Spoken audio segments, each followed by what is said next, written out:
Hello students, आज हम लोग कार्बोकेटाइन की बात करेंगे। What is carbocation, what is the structure of carbocation and stability of carbocation, और वो कौन से फैक्टर हैं जो स्टेबिलिटी ऑफ कार्बोकेटाइन को डिसाइड करते हैं, right, like resonance, hyperconjugation, inductive effect और समथिंग एल्स। ठीक है, तो but before that we must know the formation of carbocation. तो कार्बोकेटाइन की फॉर्मेशन कैसे होगी? तो for that we must know breaking और फिजन ऑफ कोवलेंट बॉन्ड्स। तो जैसे आपको पता है कि ऑर्गेनिक कंपाउंड्स में कार्बन हाइड्रोजन या फिर carbon halogen, carbon oxygen, carbon nitrogen, इस तरह के बॉन्ड्स प्रेजेंट होते हैं। तो हमें देखना होगा कि जो कोवलेंट बॉन्ड की स्प्लिटिंग है या ब्रेकिंग है वो किस तरीके से हो सकती है। तो द स्प्लिटिंग और fission of covalent bond takes place via two processes. First one is heterolytic bond fission और हेट्रोलाइसिस, राइट। और इसका क्या मतलब है कि if a covalent bond is broken in such a way that both bonding pair of electrons are taken by only one fragment, then the breaking of bond is called as heterolytic bond fission, right? Understood? यहाँ पे मैंने क्या बोला कि अगर bond की breaking हो जाए और दोनों इलेक्ट्रॉन पेयर जो एक सिंगल कोवलेंट बॉन्ड में दो इलेक्ट्रॉन्स होते हैं, तो मान लो कि हमने CX के बॉन्ड को ब्रेक किया है, तो बॉन्ड के ब्रेकिंग के बाद ये इलेक्ट्रॉन पेयर किसी एक electronegative species, more electronegative species या फिर किसी एक फ्रेगमेंट के पास चला जाता है, living behind C+ and X negative, right. तो ऐसे बॉन्ड फिजन को हम लोग हेट्रोलाइटिक बॉन्ड फिजन कहते हैं। जैसे आप यहाँ पे देख रहे हैं कि टेर्शियरी ब्यूटाइल क्लोराइड सबस्ट्रेट है और CCl के बॉन्ड के ब्रेकिंग के बाद एक टेर्शियरी कार्बोकेटाइन बन गया, 3 डिग्री कार्बोकेटाइन, और Cl नेगेटिव आयन बन गया है ना। लेकिन ये भी पॉसिबिलिटी है कि अगर इलेक्ट्रोनेगेटिविटी का डिफरेंस 0 हो या फिर क्लोज टू 0 हो, काफ़ी कम हो। जैसे मान लो कि in most of the cases CC bond या फिर हम ClCl बॉन्ड या फिर हम CH बॉन्ड की बात कर लेते हैं। तो ऐसे केस में अगर बॉन्ड की ब्रेकिंग होती है और एज्यूम करते हैं कि इलेक्ट्रॉन पेयर में इंडिविजुअल इलेक्ट्रॉन ईदर आइटम पे चला जाता है। अभी पहले हेट्रोलाइटिक में क्या हुआ था कि दोनों इलेक्ट्रॉन मोर इलेक्ट्रोनेगेटिव स्पीसीज पे चला गया था, लेकिन यहाँ पे आप देखोगे कि इक्वल डिस्ट्रीब्यूशन ऑफ इलेक्ट्रॉन हुआ है, राइट। तो होमोलाइटिक बॉन्ड फिजन क्या है कि होमोलाइटिक बॉन्ड फिजन और homolysis when if a covalent bond is broken in such a way that each fragment takes one of the bonding pair of electrons। तो bonding pair का मतलब है दो electrons थे और एक इलेक्ट्रॉन A के पास आ गया, एक इलेक्ट्रॉन B के पास आ गया, अगर AB का सिंगल कोवलेंट बॉन्ड स्प्लिट होता है तो, and this kind of bond breaking is called as homolytic bond breaking. और होमोलाइटिक बॉन्ड ब्रेकिंग में जो स्पीसीज बनते हैं ना, इसे फ्री रेडिकल कहा जाता है, राइट। और हेट्रोलाइटिक में आपने देखा कि कार्बोकेटाइन बना है और एक एनाइन की फॉर्मेशन हुई है, ठीक है। तो जैसे कि मैंने कहा था कि इस सेशन में हम लोग कार्बोकेटाइन की बात करने जा रहे हैं। तो here we have reaction intermediate as carbocation. तो कार्बोकेटाइंस क्या होंगे? तो carbocations are the key intermediates in a number of reactions and particularly in nucleophilic substitution reaction. तो न्यूक्लियोफिलिक सब्स्टिट्यूशन रिएक्शन में आप देखोगे, जैसे हम SN1 रिएक्शन कहते हैं, उसमें कार्बोकेटाइन की फॉर्मेशन होती है। एज्यूम करते हैं कि टेर्शियरी ब्यूटाइल हैलाइड अपने पास है, राइट। तो यहाँ पे आप देखोगे कि पहले स्टेप में CX का बॉन्ड ब्रेक होता है हेट्रोलाइटिक बॉन्ड फिजन की वजह से, और एक टेर्शियरी कार्बोकेटाइन की फॉर्मेशन हो जाती है। ये स्लो स्टेप होता है जिसको RDS कहते हैं। और अगले स्टेप पे न्यूक्लियोफाइल जो कि नेगेटिवली चार्ज स्पीसीज है, और इसके लास्ट सेशन में मैंने आपको बताया था कि न्यूक्लियोफाइल क्या होता है। तो न्यूक्लियोफाइल अटैक करेगा यहाँ पे पॉजिटिव सेंटर पे, and there is a formation of product like this. बात आई समझ में? तो आप देख रहे हो कि कार्बोकेटाइन जो है एक न्यूक्लियोफिलिक सब्स्टिट्यूशन रिएक्शन में इंपॉर्टेंट इंटरमीडिएट है। Now structure of carbocation. तो कार्बोकेटाइन का स्ट्रक्चर कैसा होता है? तो इसके लिए हमें देखना होगा कि कार्बोकेटाइन जो है, जैसे मैंने अभी आपसे कहा कि it's a planar species, sp2 hybridization है, तो फिर ये प्लानर होगा, राइट। Bond angle 120 degree. तो हम लोग इस तरीके से स्ट्रक्चर इसका बना सकते हैं। पॉजिटिव चार्ज यहाँ पे है और ये 3 अल्काइल ग्रुप्स आर देयर। तो ये कार्बोकेटाइन का स्ट्रक्चर है जहाँ पे कार्बन पे क्या है? Positive charge, right. ये 3 ग्रुप आपका या तो R या फिर H हाइड्रोजन हो सकता है, सिमिलरली R और H हो सकता है, लाइक दिस, ठीक है। तो हाइब्रिडाइजेशन क्या आएगा? sp2। बॉन्ड एंगल क्या होंगे? 120 डिग्री। तो फिर sp2 हाइब्रिडाइजेशन में आप इसके शेप को क्या कह सकते हैं? स्ट्रक्चर कैसा होगा? तो इट्स अ ट्राइगोनल प्लानर, ठीक है। और यहाँ पर हमें याद रखना होगा कि एक वैकेंट अनहाइब्रिड पी ऑर्बिटॉल यहाँ प्रेजेंट है, ये लिखा हुआ है ना नोट में कि there is a vacant unhybridized P orbital which is in case of CH3 plus lies perpendicular to the plane of CH bond, जो कि हमने हाइपर कॉन्जुगेशन में भी देखा था। यहाँ पे ये एक जो पॉजिटिव चार्ज दिखा रहा हूँ ना, ये आपका अनहाइब्रिड पी ऑर्बिटॉल है जो कि एम्प्टी है, इसमें कोई भी इलेक्ट्रॉन प्रेजेंट नहीं है। और जैसे आपको पता है कि यहाँ पे कार्बोकेटायन जो है that has got only 6 electrons, इसका मतलब यह है कि ये डेफिशिएंट ऑक्टेट के साथ है। It has got deficient octet, क्योंकि इसमें 2 इलेक्ट्रॉन की कमी है। It has deficient octet, right. तो डेफिशिएंट ऑक्टेट होने की वजह से इसकी स्टेबिलिटी क्या होगी, काफ़ी कम होगी, ना के बराबर। तो हम ये कह सकते हैं कि रिएक्टिविटी क्या होगी, काफ़ी ज़्यादा होगी। इसलिए आप कार्बोकेटायन को आइसोलेट नहीं कर सकते, ये रिएक्शन में एज ए इंटरमीडिएट बनेगा प्रोडक्ट में कन्वर्ट होने के लिए, ठीक है। Now talk about stability.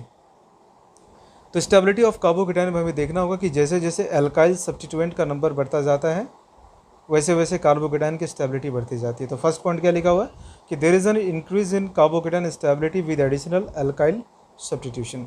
Second point है stability of carbocation depends on resonance. ये पहली चीज़ है कि हमें रेजोनेंस चेक करनी चाहिए कि कोई रेजोनेंस तो नहीं है। Then hyperconjugation, aromaticity and inductive effect. जैसे मान लो कि मैंने एलाइल कार्बोकेटायन ले लिया, तो आपको पता है कि यहाँ पे पॉजिटिव चार्ज जो है ये रेजोनेंस में है, राइट। तो इसकी वजह से एलाइल कार्बोकेटायन स्टेबल कार्बोकेटायन होगा। लेकिन विनाइल कार्बोकेटायन की बात करोगे तो विनाइल वाले में sp2 हाइब्रिड कार्बन पे पॉजिटिव चार्ज है, right. In fact sp hybrid carbon पे पॉजिटिव चार्ज है। और यहाँ पे कोई भी, जैसे कि आप देख पा रहे हैं कि विनाइल कार्बोकेटायन के पास कॉन्जुगेशन नहीं है, राइट, रेजोनेंस नहीं है। तो इस तरह से हम कह सकते हैं कि ये विनाइल कार्बोकेटायन एग्जिस्ट नहीं करेगा या फिर एक्सट्रीमली लो स्टेबिलिटी का होगा। तो हमने यहाँ पे देखा कि रेजोनेंस की वजह से स्टेबिलिटी आ रही है या फिर हाइपर कॉन्जुगेशन। जैसे आप टेर्शियरी ब्यूटाइल कार्बोकेटायन में देख रहे हैं कि 9 अल्फा हाइड्रोजन यहाँ पे प्रेजेंट है, राइट। इसके पास 3 अल्फा कार्बन है and all 3 alpha carbon has got 3 hydrogen each, 3 alpha hydrogen each. तो 9 अल्फा हाइड्रोजन है, that means 9 hyper conjugating structures हैं, तो स्टेबिलिटी इसकी काफ़ी ज़्यादा होगी। सेकंड केस में आप देखते हो 2 डिग्री कार्बोकेटायन में 6 अल्फा हाइड्रोजन आर देयर और 1 डिग्री कार्बोकेटायन में only 3 alpha hydrogen are there, right. तो हम कह सकते हैं stability of carbocation due to hyperconjugation is directly proportional to number of alpha hydrogen, ठीक है। किसी केस में आप देखोगे कि एरोमेटिसिटी जो है ना वो पॉजिटिव चार्ज की वजह से आ रही है, तो वो ज़्यादा स्टेबल होगा। जैसे मान लो कि एक एग्जांपल यहाँ पे हम ले रहे हैं, ये जो कार्बोकेटायन है ना ये एरोमेटिक है, राइट। तो ये कार्बोकेटायन यहाँ पे स्टेबल होगा, तो इसकी स्टेबिलिटी इस कार्बोकेटायन से ज़्यादा होगी क्योंकि ये एरोमेटिक नहीं है और ये स्ट्रक्चर कैसा था, एरोमेटिक था। इस तरह से हम लोग कंपेयर स्टेबिलिटी को कर सकते हैं। तो जैसे मैंने कहा कि स्टेबिलिटी ऑफ कार्बोकेटायन, इस पॉजिटिव चार्ज को अगर स्टेबलाइज करना होगा तो हमें इलेक्ट्रॉन डोनेटिंग ग्रुप चाहिए, इलेक्ट्रॉन डोनेटिंग ग्रुप।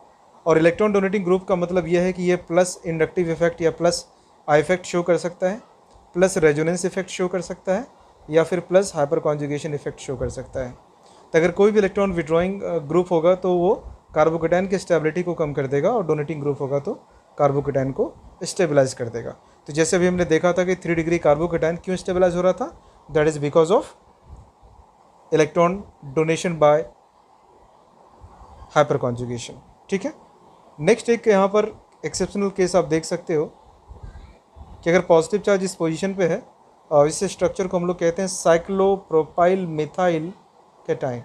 और cyclopropyl methyl cation exceptionally stable होता है, हाईली स्टेबल होता है। तो ये लिखा हुआ है कि are even more stable than benzyl cation. तो बेंजाइल आपको पता है कि यहाँ पे रेजोनेंस प्रेजेंट था, राइट। इसको बेंजाइल कार्बोकेटायन कहते हैं और इस बेंजाइल कार्बोकेटायन से भी स्टेबिलिटी इस साइक्लोप्रोपाइल मिथाइल कैटायन की काफ़ी ज़्यादा होती है। तो ये मैं इंपॉर्टेंट एग्जांपल यहाँ पे दे रहा हूँ, ध्यान से समझना। तो इस केस में क्वेश्चन है कि यहाँ पे स्टेबिलिटी क्यों आई, ना तो कोई एरोमेटिसिटी है ना ही कोई रेजोनेंस दिख रहा है, तो फिर ये स्टेबल क्यों है। तो इसका रीज़न होता है कि यहाँ पे कॉन्जुगेशन तो है। तो this it's stability is a result of conjugation between bent orbitals of cyclopropyl ring and vacant P orbitals of cationic carbon. यानी कि यहाँ पे आप ये देख सकते हैं कि जो कैटायनिक कार्बन का ये एम्प्टी ऑर्बिटॉल है पी ऑर्बिटॉल और इस रिंग का जो फील्ड ऑर्बिटॉल होगा ये दोनों ओवरलैप करते हैं और उसकी वजह से यहाँ पर बेंट बॉन्ड रेजोनेंस आता है। इस केस को हम लोग क्या कहते हैं कि bent bond resonance, and because of that it is exceptionally stable compound, stable carbocation. ठीक है। नेक्स्ट आपने देखा कि विनाइल कार्बोकेटाइन में रेजोनेंस नहीं होगा यहाँ पर, और इसलिए ये कार्बोकेटाइन काफ़ी वेरी लेस स्टेबल है। In vinyl carbocation resonance stability lacks completely and this therefore are very less stable. और जैसे कि आपको पता होना चाहिए कि जो मैं अभी following carbocations are extremely unstable and doesn't expect to form in a reaction as intermediate. तभी मैं ऐसे कार्बोकेटाइन्स आपको बताने जा रहा हूँ जो जनरली रिएक्शन में नहीं बनते हैं। क्यों नहीं बनेंगे? Because of extremely low stability. तो आप याद रखना कि मिथाइल कार्बोकेटाइन की फॉर्मेशन नहीं होगी, विनाइल कार्बोकेटाइन की फॉर्मेशन नहीं होगी, राइट। देन आपके पास है ब्रिज हेड पोजिशन पे अगर पॉजिटिव चार्ज प्रेजेंट है तो ये भी पॉसिबिलिटी नहीं है, क्योंकि ये बेंट स्ट्रक्चर है, 3 डायमेंशनल स्ट्रक्चर है, पॉजिटिव चार्ज का मतलब है प्लानर, तो ये कार्बोकेटाइन भी यहाँ पे नहीं बनेगा। और अगर फिनाइल की बात करते हैं कि बेंजीन के रिंग पे ही पॉजिटिव चार्ज है तो ये कार्बोकेटाइन भी नहीं बनेगा। तो ये 4 ऐसे कार्बोकेटाइन्स के मैंने एग्जांपल दिए हैं जो एक्सपेक्टेड है कि किसी रिएक्शन इंटरमीडिएट के फॉर्म में नहीं बनेंगे। कौन कौन से, फिर से मैं रिकॉल करा देता हूँ। First is methyl carbocation, second is vinyl carbocation, third is bridge head position पे पॉजिटिव चार्ज है तो bridge head carbocation, and last one is phenyl carbocation.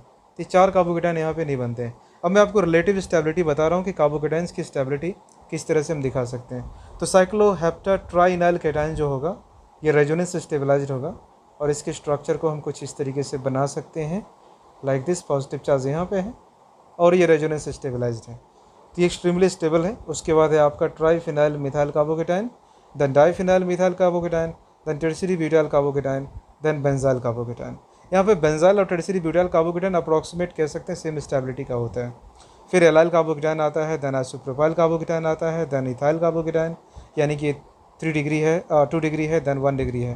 तो हम यहाँ पे ये कंपैरिजन कर सकते थे कि 3 डिग्री बेंजाइल के ऑलमोस्ट बराबर या थोड़ा ज़्यादा होगा, देन बेंजाइल है, देन अलाइल है, देन 2 डिग्री है, देन 1 डिग्री है, और मिथाइल कार्बोकेटाइन सबसे लास्ट में है। ऑलमोस्ट ये अनस्टेबल होता है और इसकी फॉर्मेशन नहीं होती है। तो अगले वीडियो लेक्चर में मैं आपको बताऊंगा कि कार्बोकेटाइन में रीअरेंजमेंट्स कैसे होते हैं, कैसे रिंग एक्सपेंशन होगा, कैसे रिंग कॉन्ट्रैक्शन होंगे, कैसे मेथेनाइट शिफ्ट होगा, कैसे हाइड्राइड शिफ्ट होगा। और याद रखो कि मैक्सिमम जो रीअरेंजमेंट की रिएक्शंस हैं जिनमें कार्बोकेटाइन का रीअरेंजमेंट होता है, अगर आप ये इन रीअरेंजमेंट को प्रॉपरली नहीं कर पा रहे हो तो रिएक्शन के मैकेनिज्म नहीं कर पाओगे, प्रोडक्ट को प्रिडिक्ट नहीं कर पाओगे। तो नेक्स्ट क्लास में मैं आपको बताऊँगा कार्बोकेटाइन का rearrangement. Till then, take care. Thank you so much. Keep watching, keep learning.